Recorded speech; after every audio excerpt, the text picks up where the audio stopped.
So you end up joining ESPN. Mm-hmm. You and Skip Bayless had an interesting back and forth. We did. How long ago was that?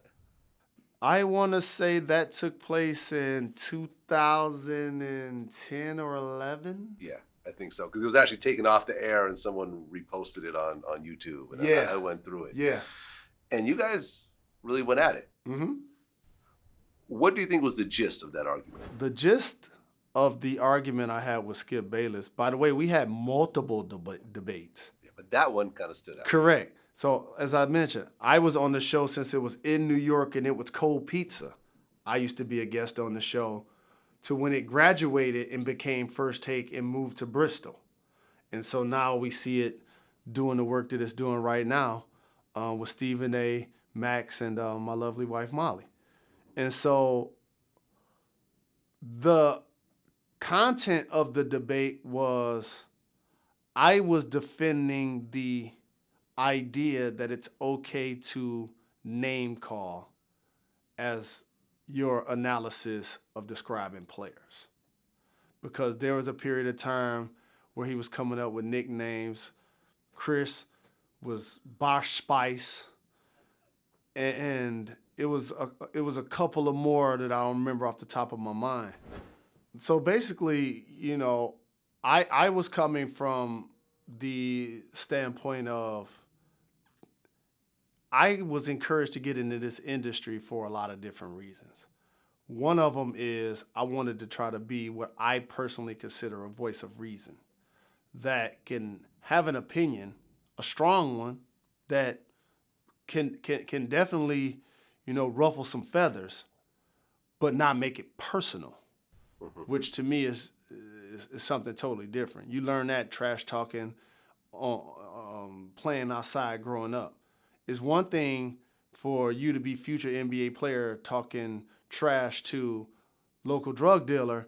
It's another thing to know that he can go pop the trunk on you and end the game, and you never make it to the league. So you learn eventually what to say and what not to say, and more importantly, what not to say to certain people.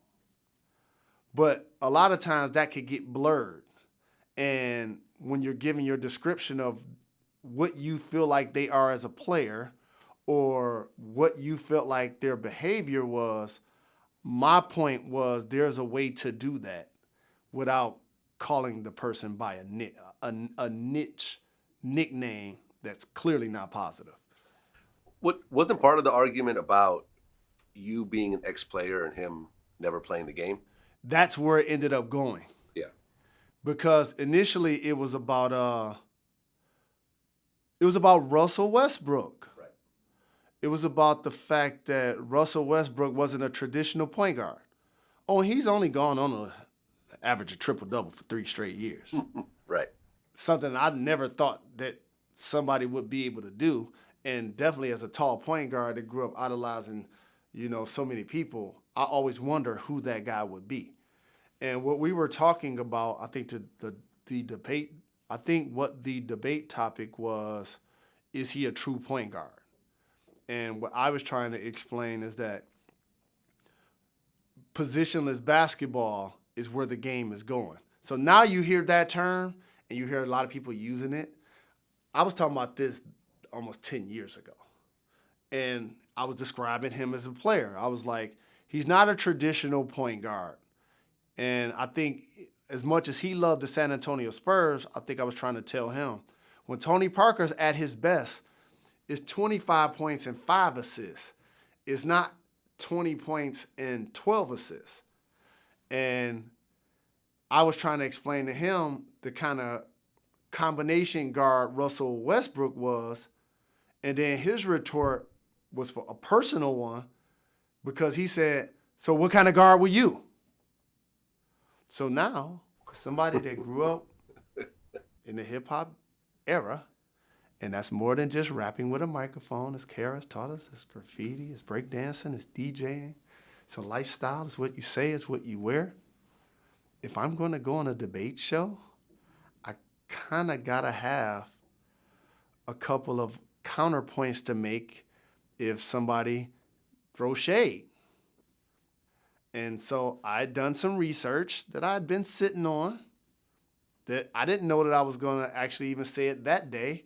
I probably could have said it 2-3 months prior because I had it I just never resorted to mentioning it. And so once I saw that the debate had a tipping point and became personal, Right.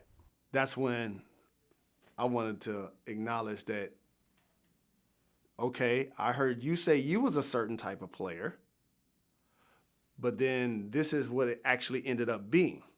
So it really was in the context, it was really in the context of sports. You know, it wasn't like I was trying to sit in the backseat of a car like, aha, got you moment. It's, I'm a player for 20 years. People can Google how much I averaged, and it becomes free game, right? So I felt the exact same way. Right. But he never played pro sports. No, Did he play in college? not that I know of. So he was a high school player. Yes. Okay. Yes. It is what it is. Right. And so, and again, it's a debate though. So you're going back and forth. And frankly, when I saw his reaction to it, I felt bad about it. So I did apologize to him. I gave him some designer shoes as well.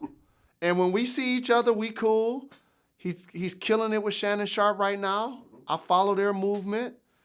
And, you know, it's water under the bridge. It's just a moment that happens in debate. Well, you went on to just have a bunch of huge shows. You were doing, what, like 3 shows at the same time? Yeah, that's what we do. Grinding. Right now, I'm really fortunate. So the opportunities that I now have at ESPN and in media, I'm really grateful for. And for people that want to work in this industry, you have to work really hard for. And the trick that I play on you guys is that I'm not working hard. That's just game. That means I'm outworking everybody. 24/7, 365. I'm consumed by it. I'm watching sports. I'm watching entertainment. I'm paying attention to fashion. I'm paying attention to politics. It's ESPN right here. It's CNN right here. It's MSNBC. It's Fox. It's Entertainment Tonight. It's Ellen DeGeneres. It's Hard Knocks. It's Showtime, Wu-Tang. I'm watching everything. Right. All of the time. And VladTV. And VladTV, of course. Right. I even hit you up and let you know I was sitting and watching. And so you have to be consumed by this, in my opinion, to be competitive at it. And so now, initially working at the company, I got a chance to work on so many shows. NBA Tonight, Coast to Coast, Monday through Friday with Numbers Never Lie.